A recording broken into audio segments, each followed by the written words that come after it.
The numbers told the story, they always do.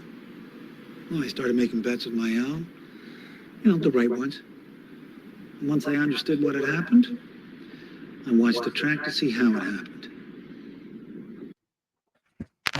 Hello. Welcome to the show. This is Zip, again with you to have a crypto conversation as we travel this journey in the wealth transfer and the transformation of the financial environments. Again, I hope everyone is doing absolutely fantastic. Thank you to all the new subscribers, the likes, the comments. Keep bringing them as we try to grow a community that resonates together, and as we can build and become future millionaires and spend the rest of our days on the beaches of the world together.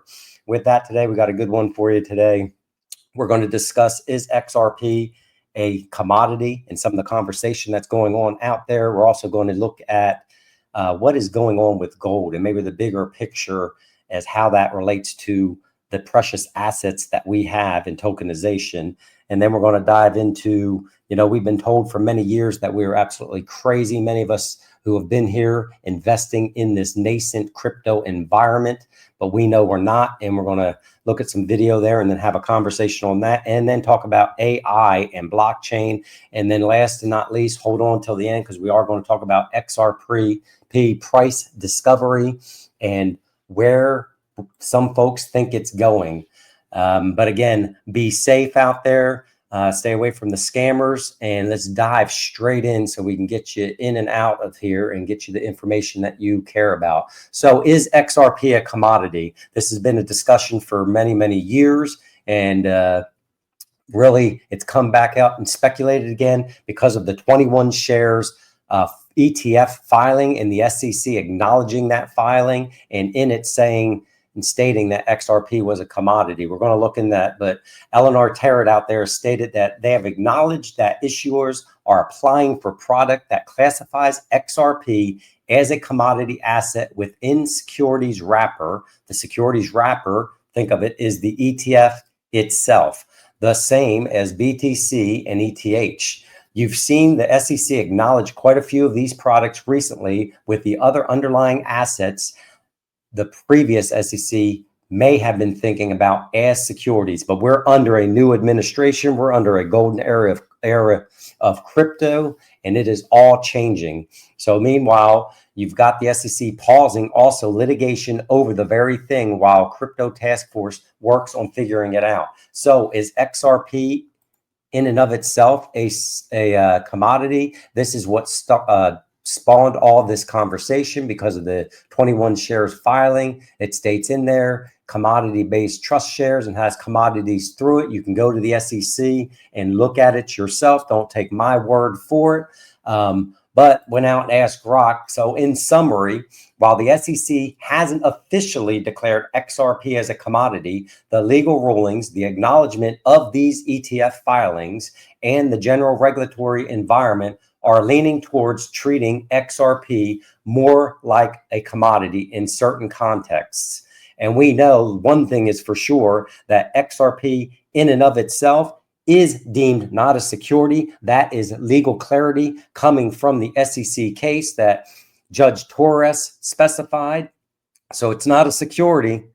So that only leads it to being a commodity. But a lot of discussion out there. We will see where it goes. And again, we will be here to get across that finish line no matter what. There has been conversation even years ago, 2 years ago, David Schwartz was commenting on whether XRP was a commodity as well. And his outlook on it was XRP is a raw good that trades in commerce, and one XRP is treated as equivalent to every other XRP. That's pretty much the definition of a commodity. No part of XRP's value comes from anyone else's legal obligations to XRP holders. So there you have it, folks. XRP is leaning more and more. It's going possibly to be clarified as a commodity, but again, it depends on the context and how it is being utilized and what instrument legally it is being utilized in. And an ETF is classified as a security, but it's wrapping XRP, which is a commodity, no different than BTC or ETH. So interesting times, fun times, greatest times to be alive as we are watching everything change right before our eyes. Now, let's get into the gold discussion a little bit. And for those of you that have been paying attention, there have been hordes and hordes of gold coming from the Bank of England back to the COMEX in New York City. Why? You got to ask yourself. It's the bigger picture. And I actually think I'm going to do a deeper dive video on gold and what's going on and how that could involve with tokenization of that said gold, which is a commodity as well. But let's listen to Glenn Black here and then have a conversation about it. Starts with gold, and I've been following the COMEX. There's something going on with gold, and nobody really knows what it is. Somebody here in the United States is buying a crap load of gold. We think, I hope, it's the Treasury or the central bank, the Fed. But somebody is taking huge physical deliveries, and it's causing shortages in London, where they buy and sell gold. There's shortages now of gold because somebody is buying it and shipping it here. Somebody with very deep pockets.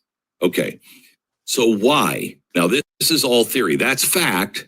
Here's the theory of what's going on. They're preparing for a full-on gold audit. We talked about this yesterday.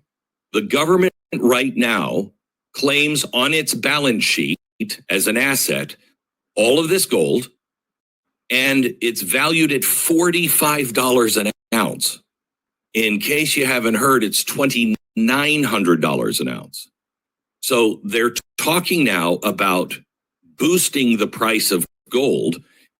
So again, we are under a new environment. We are looking for full transparency, all of the discussion about all of this stuff going on blockchains for full transparency, the conversion from what gold was priced out previously to what it should and what it is really worth plays into the fact of our crypto assets, because keep in mind, as we transform and they bring all this gold back and basically are bringing it back, and some of the speculation is because of tariffs and such, but that is a more deep dive that we need to do to evaluate that. But they're going to bring all this gold back. What are they going to do with it? Are we going back to a gold standard? Will it be tokenized? Will the assets that we hold, are they going to be the freight train, the cars, the rails, so to speak, that carry all of this volume, this liquidity, gold, and other tokenized assets on the blockchain?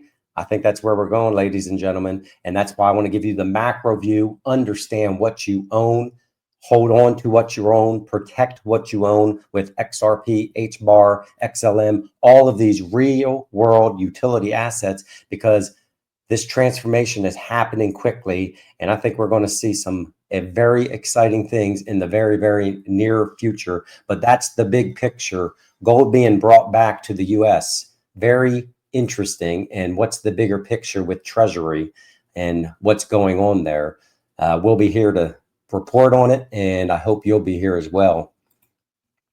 Now we're going to move into Raoul Pal and and we're going to listen to this, but we know for years and years, those of us that have been here, many folks have looked at us like we were nuts investing in these assets. However, through due diligence and research and reviewing content and reviewing documentation, we understand the underlying mechanism of what's been going on, and that is the financial change of the system.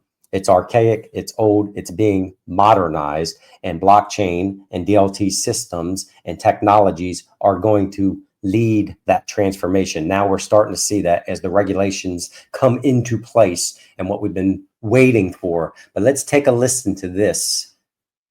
And I think the analogy, maybe I've used it before, one can extend it dangerously. But if you go back to the 1920s in Germany, where you saw hyperinflation, the question was, how did people react to that? Now, what you saw in the 1920s Germany were the older generations basically buying what they'd always bought, which were bonds, because that was always a safe asset. That's what they'd been told. But their wealth got wiped out.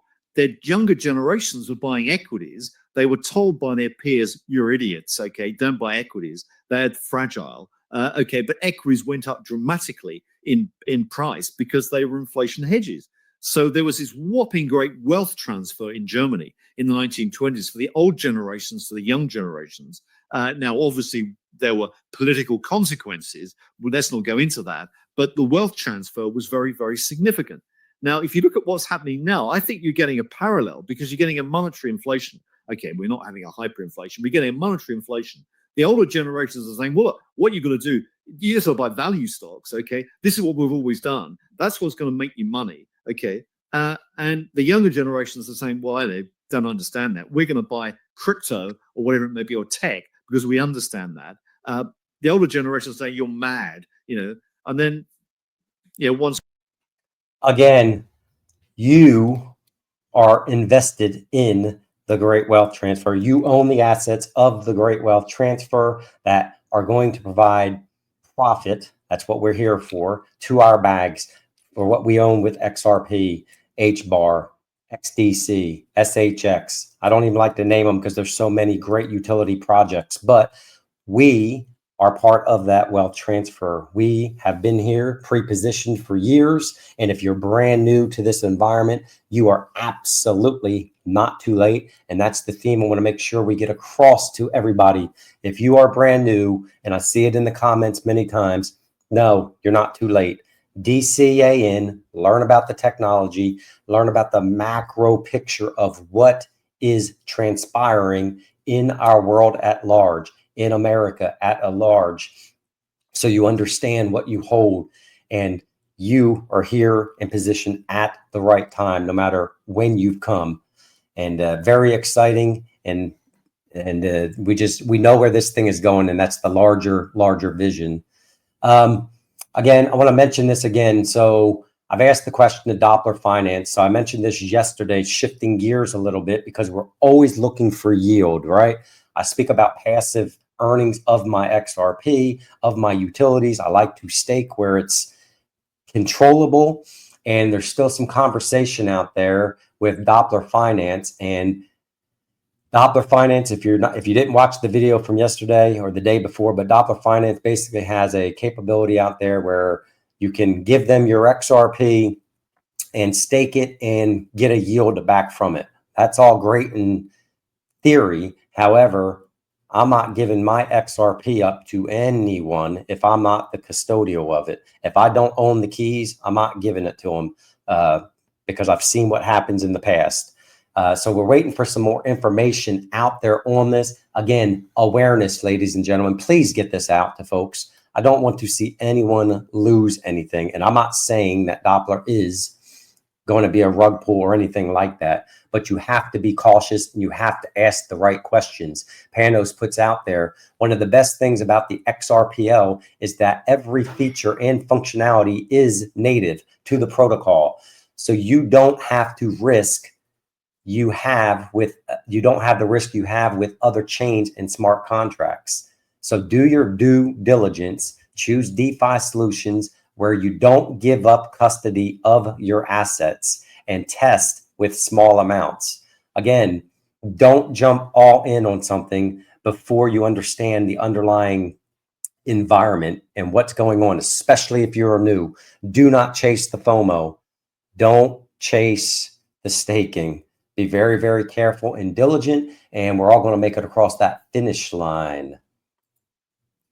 Now we're going to move towards some HBAR, a little bit of HBAR news and AI agents in general. So the future entails AI working on local devices performing tasks for the individuals. Again, the macro view. Where are we going, ladies and gentlemen? You own a part of history and you own a part of the technology because you're custodying it, of where we are going in the future. So we're going to listen to Lehman Baird here and his conversation about AI training and the decentralization that we don't even think about of personalized AI models that are going to be on our phones and that we are going to have the capability to utilize. Absolutely an exciting time. Let's listen to what he's discussing here. So the intersection of AI and blockchain for investors is what are we going to be seeing that really is going to be businesses. I think one thing is you're going to see AI locally. We just saw NVIDIA announce a $3,000 box that has a petaflop of power. This is a brain in a box. It's amazing. Yep. And that's just the beginning. Soon that's going to be in my watch. And this is really the path that we're on. Yep. You will want to do a lot of your AI locally because you're giving it private information that you don't want to send out to the world. Yep. But your local AI will have control of your wallet and be able to interact on your behalf with the smart contracts and with the wallets and the accounts on the blockchains. And so I think what we're going to see is a world of agents, many of which live within your home or even within your phone in your pocket, that are acting on your behalf. And then we get even more important, what happens to your information? As you're doing all these things, people are watching what you're doing. Can you monetize your own information? And so there can be systems for allowing people to permission their information. And so we get back to the training problem. What data are you using to train your AIs? Well, maybe you're using data not just from a few big data sets. Maybe you're getting permission from millions of people. Again, decentralized AI agents in your pocket. If we think back through the technological realm and what has transpired over the course of the last decade, 2 decades, we went from flip phones to little micro computers in our pockets. And AI is going to be part of that transformative force going into the future. We will have a decentralized, our own AI agent in our pockets that we'll be able to do financial transactions with, have conversations with, do whatever you with, and have your own information that you will then be able to share out. This is the macro view. You will be able to monetize and utilize that capability as you have information, concepts, basically, that you will be able to monetize on the blockchain. Big picture and exciting to know where the future is going. And again, Hedera is a big part of that. And we know that they have the integrations with NVIDIA and the partnerships. And absolutely, hbar is one of my favorite holdings as well. Excuse me. And to see where it's going in the future and to listen to this stuff and just to have a vision and a macro view. Charles Hoskinson, again, and this is going back to the audit layer of the U.S. Treasury and what the discussion is there and why all the importance of bringing this stuff on blockchain and having that transparency is important. But let's listen to what he has to say here. Could we trust it as an audit layer of the Treasury Department to basically look at all the payment inflows and outflows? Probably, yeah. And actually, it'd be tremendously valuable because then you put AI on top of it, and then you can look for waste, fraud, and abuse. Because at the end of the day, it's $7 trillion budget. There's billions of transactions. There's 200 government agencies. There's over 1,000 commissions and subgroups under those agencies. It's not possible for one human to see all of that or understand it. It'd take a lifetime just to go through it. But if you have it structured the right way, that's auditable and transparent with an AI system, you can trust that you're getting accurate information. A structured, audible, transparent, with AI in the system way of evaluating our payment systems, evaluating our treasury, and ensuring that fraud, waste, and abuse is eradicated. That's where we're going, ladies and gentlemen, and the writing's on the wall, and you're here, and you're going to see that right before your eyes. Okay, so now we're going to transition to price action for XRP and what we are looking at in the near future. So we go to eGrag Crypto.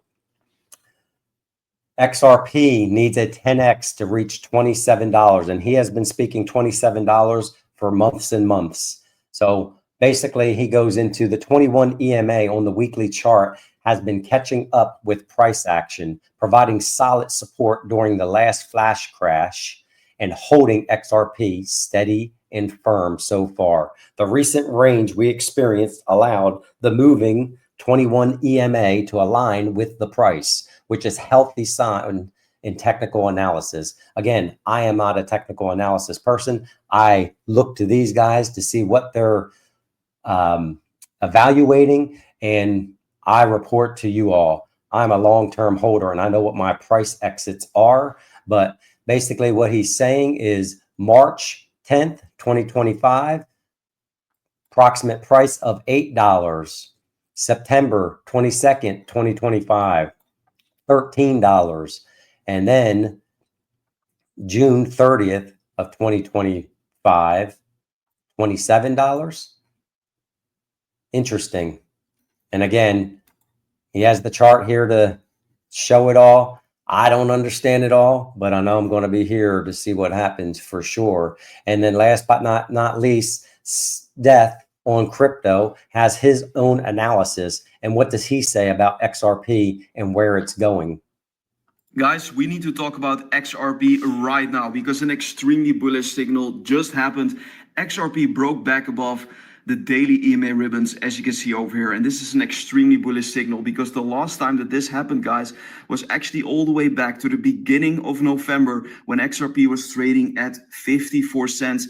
And we all know what happened afterwards. As soon as XRP broke above the EMA ribbons on the daily time frame, we saw an explosive move in literally in a few weeks of above 400%. Are we about to see something similar this time around? Another move to the upside of 400% plus? Well, I believe that there's a pretty decent probability. I think that XRP presents an amazing risk to reward ratio right now. Bullish momentum is a 400% move from where we are now. Well, you can do the math. And I think we'd all be very excited with that. And we've been here for a long time and it's well deserved. Congratulations. If you are still holding, hold strong. That's part of what I'm trying to put out here to you all, giving you the macro view and just understand the asset that you hold. Be safe, be secure, avoid the scammers out there, avoid any pump and dumps, and be here until the end of the journey to get us across the finish line as we see these assets rise in price and accumulation in the coming 3-6 months to a year and further into the future. And again, everyone have an absolutely fantastic rest of your day. And until next time, Zip is out.